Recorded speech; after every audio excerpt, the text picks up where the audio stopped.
Selamat datang di channel Cerita Cinta. Channelnya cerita cinta romantis. Sebelum lanjut mohon dukungannya dengan like dan subscribe dulu. Hasrat nikmat terlarang, bagian ke-52.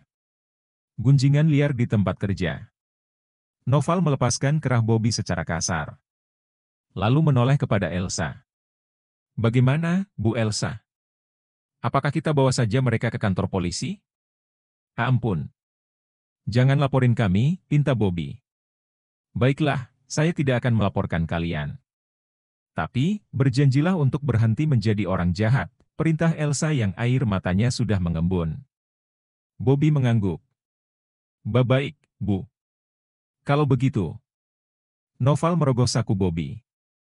Diambilnya dompet lelaki itu untuk diambil KTP-nya. Lalu, dompet itu dilemparkan ke wajah Bobby.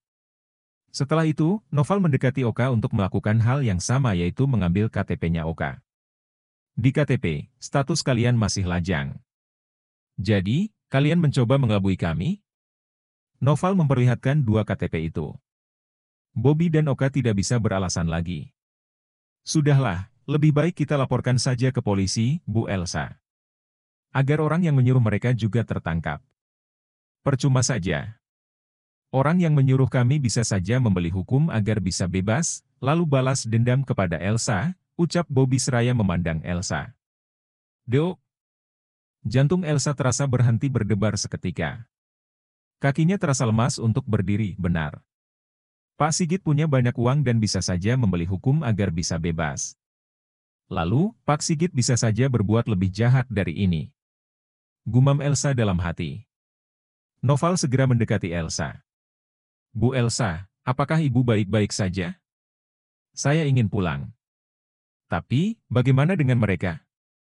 Saya minta kepada kalian, berhenti mengganggu saya lagi dan carilah uang yang halal. Elsa berjalan menuju mobilnya dengan langkah gontai. Noval merasa heran kepada Elsa. Lalu dia pun berjalan menuju mobil. Saat Noval akan masuk ke mobil, dia melihat Bobby dan Oka. Cepat pinggirkan motornya. Dan ingat, jangan mengganggu Bu Elsa lagi. Kalau kalian tidak ingin mati. Setelah di mobil dan mobil itu melaju, Noval bertanya, Bu, kenapa ibu membebaskan mereka? Karena mereka hanya orang suruhan. Yang sebenarnya salah itu.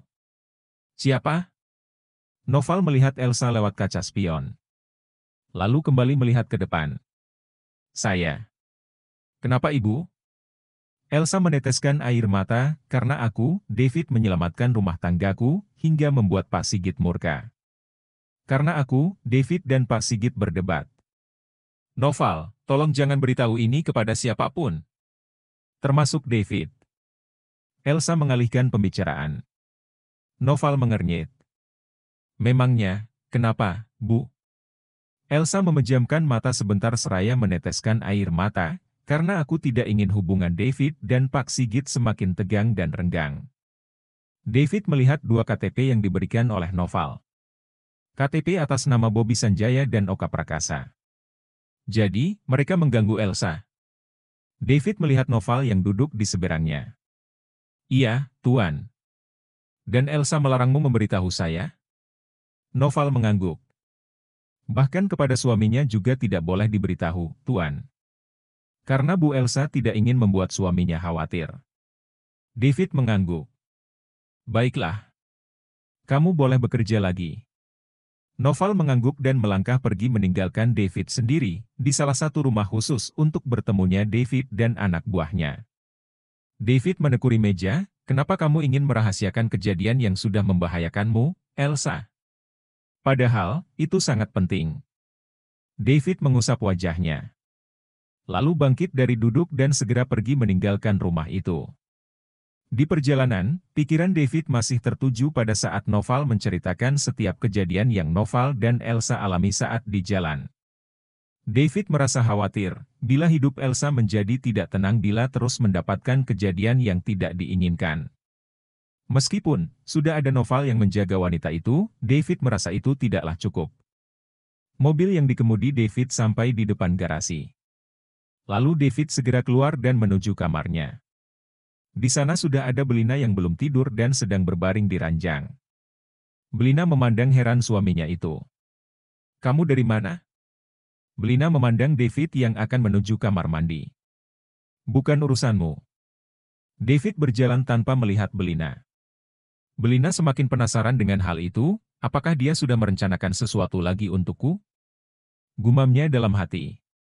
David keluar dari kamar mandi dengan mengenakan kaos putih lengan pendek dan celana hitam sepaha. Lalu melihat Belina sekilas. Apakah kamu sudah menyelidiki Sivana? Tanya David, seraya berjalan menuju sofa dengan membawa ponsel dan dompet. Lalu meletakkan kedua benda itu di meja. Belina memandang tajam suaminya itu. Kenapa kamu masih curiga kepadanya? Jadi, kamu belum menyelidikinya? Tanya David saat akan membaringkan diri di sofa. Aku tidak akan menyelidikinya karena yang bersalah itu kamu. David tersenyum sinis, lalu menutupi ujung kaki sampai perutnya menggunakan selimut. Dasar keras kepala. Apa katamu? Belina mendelik kepada suaminya itu yang matanya mulai terpejam. David memilih tidak menanggapi Belina karena baginya percuma saja. Belina tidak akan mau mendengarkan sarannya. Belina memandang David dengan rasa kesal dan penasaran. Belina masih curiga kalau dalang di balik masalah yang menimpanya itu adalah David. Belina sengaja tidak tidur dan menunggu David pulas. Setelah dia merasa sang suami sudah pulas, dia turun dari ranjang dan berjalan menuju meja yang terletak di depan sofa. Setelah itu, Belina mengambil ponsel David. Namun, dia tidak bisa memainkannya karena harus membuka kunci dengan sidik jari. Belina memandangi David, lalu mendekati lelaki itu. Belina menatap David dan dia merasa lelaki itu sudah pulas. Lalu dia memegang tangan kanan David dengan tujuan akan mengarahkan ibu jari suaminya itu ke layar ponsel. Namun, David terbangun dan memegang erat tangan istrinya itu. Sontak, Belina terkesiap. Apa yang akan kamu lakukan? David menatap istrinya itu yang masih memegang ponselnya. Lepaskan tanganku. Belina mencoba melepaskan tangannya, tapi David tidak membiarkan tangan istrinya itu lepas. Kembalikan ponsel saya, perintah David dengan nada menekan.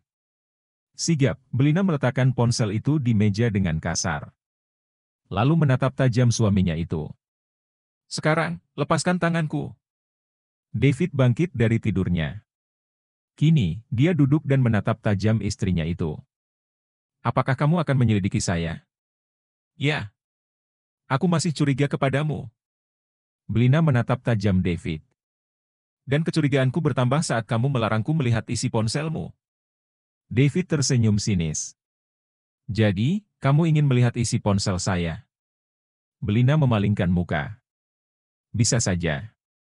Sontak, Belina menatap David karena merasa tidak percaya dengan perkataan suaminya itu. Tapi, bila kamu menjadi istri yang hormat kepada suami, maka, saya tidak akan bermasalah bila kamu ingin melihat isi ponsel saya. Belina menarik tangannya yang masih dipegang oleh David, hingga David melepaskan tangan Belina. Hormat kepadamu? Belina menggeleng. Aku tidak menginginkan pernikahan ini. Jadi, aku tidak akan menghormatimu. Meskipun, kita sah sebagai suami istri. Belina segera berdiri, lalu dia berkata, lagian, kamu juga tidak menghormatiku sebagai istri. Kalau saya tidak menghormatimu, mungkin saya sudah menyuruhmu tidur di sofa. Jadi, kamu tidak rela kalau aku tidur di ranjang? Belina mengacungkan telunjuk kanan ke arah ranjang.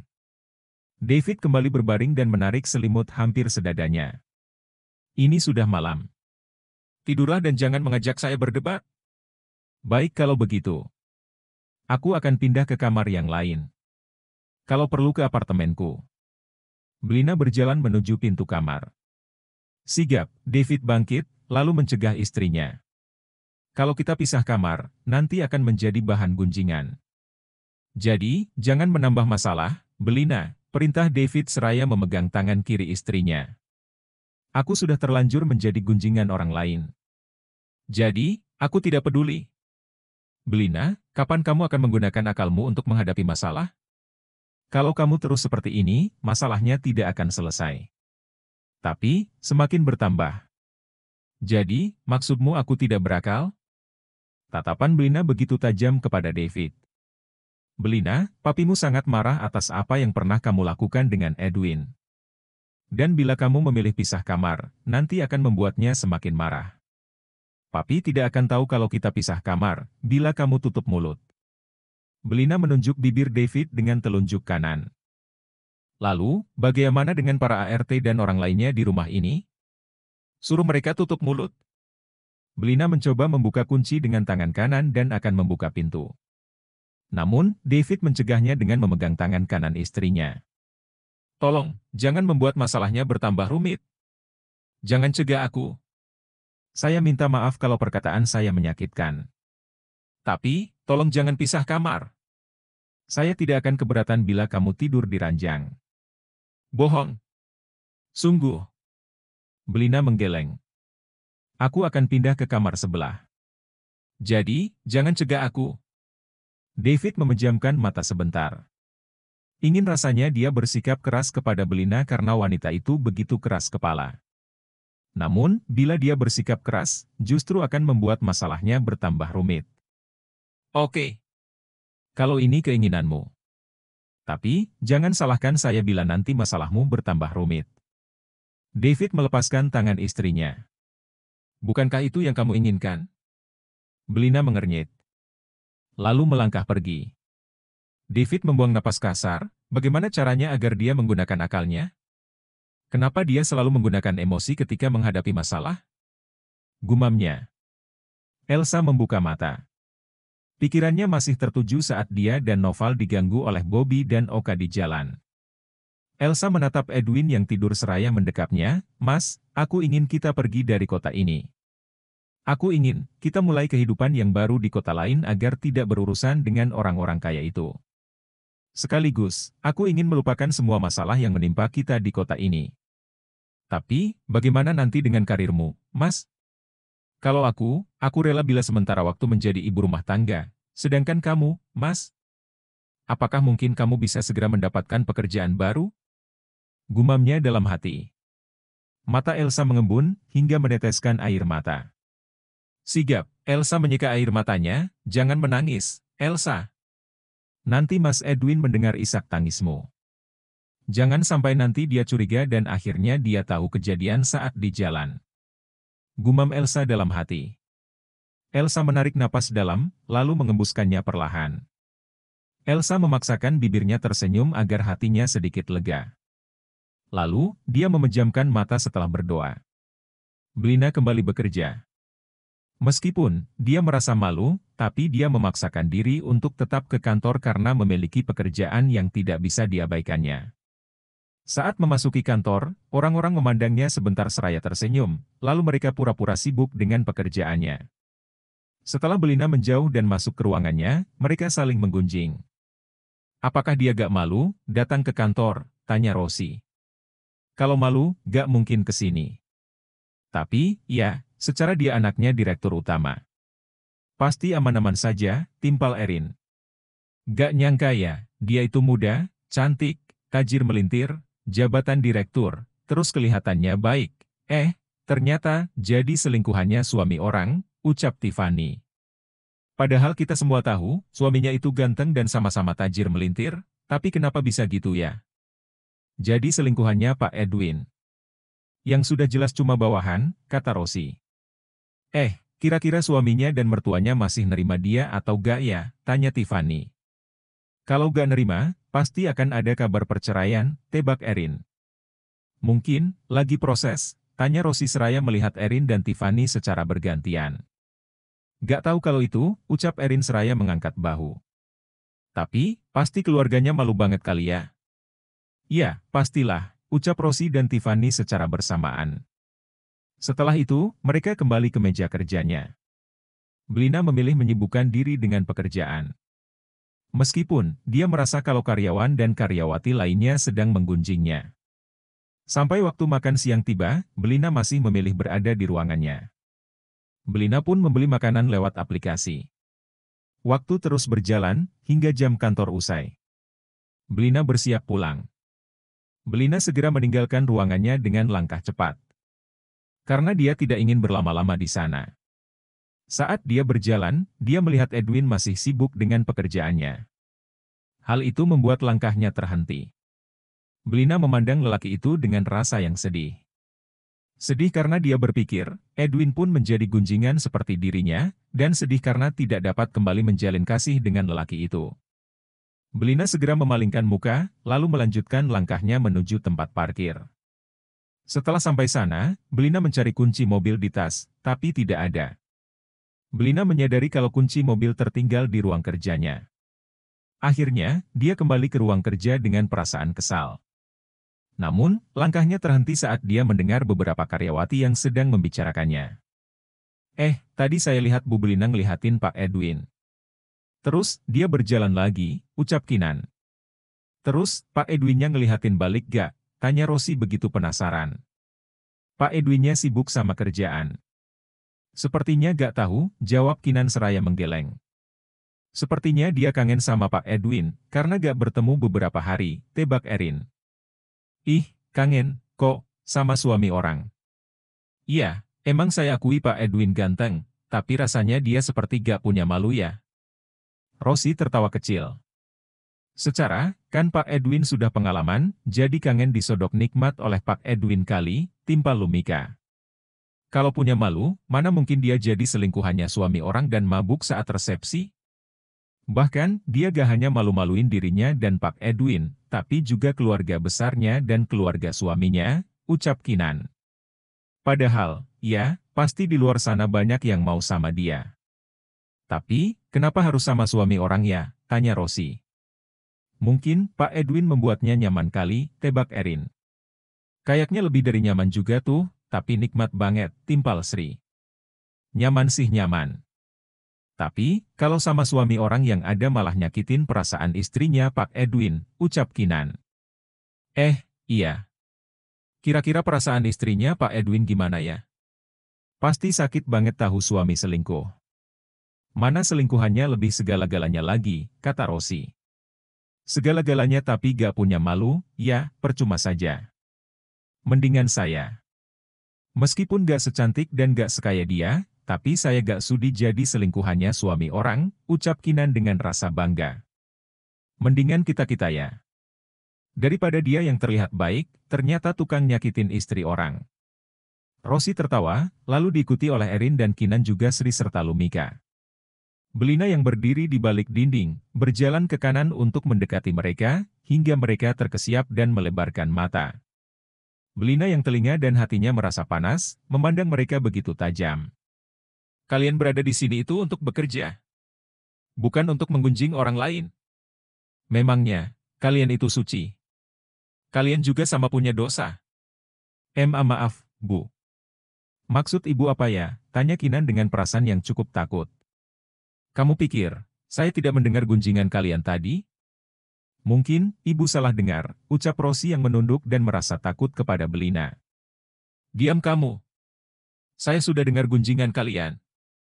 Belina menunjuk mereka dengan penuh kemarahan. Asal kalian tahu ya. Saya tidak ingin mendengar ada karyawan dan karyawati sibuk menggunjing yang lainnya. Kalian mengerti? Erin, Kinan, dan Rosi mengangguk cepat, lalu berkata, iya, Bu. Belina kembali melangkah menuju ruang kerjanya dan dia melihat Edwin yang berdiri sedikit jauh, karena sudah menyaksikan Belina memarahi 3 karyawati itu. Belina tetap berjalan saat berada di dekat Edwin. Bahkan, dia hanya melihat Edwin sekilas. Karena tidak ingin nanti menjadi gunjingan yang lainnya. Bersambung.